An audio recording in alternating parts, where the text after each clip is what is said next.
Quing here. I've got a new game, Ava RPG, coming up quite soon.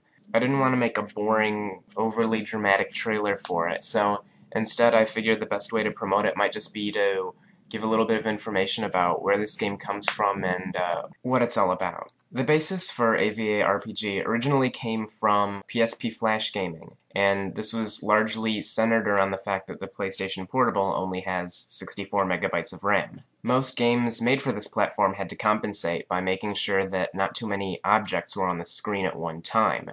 And Reaction was one of the first games that was really fast-paced, despite being on a system that typically ran these games slower. Reaction was one of the first games I played when I was making the stick RPG games for the PSP, and I was so taken in by the simplistic gameplay and the seamlessness at which it played on the PSP that I decided to put my own version of the game into stick RPG, which ended up becoming the dance minigame. Later, when I had the idea of making an action RPG for the PSP, I was trying to think of a time-sensitive game mechanism that would challenge players in battle. I initially experimented with a Diablo-like battle system, but it ended up lagging way too much. I eventually decided upon a battle system that expanded upon reaction. Players could gain power by following prompts. Later, they could release that power to form attacks. Although the game was simple, it did have a multiplayer function that monitored the attacks you used and when, and could later be inputted into the system to allow you to fight your own AI ghost, or the AI ghost of other people. At some point, I decided I wanted to try making a full,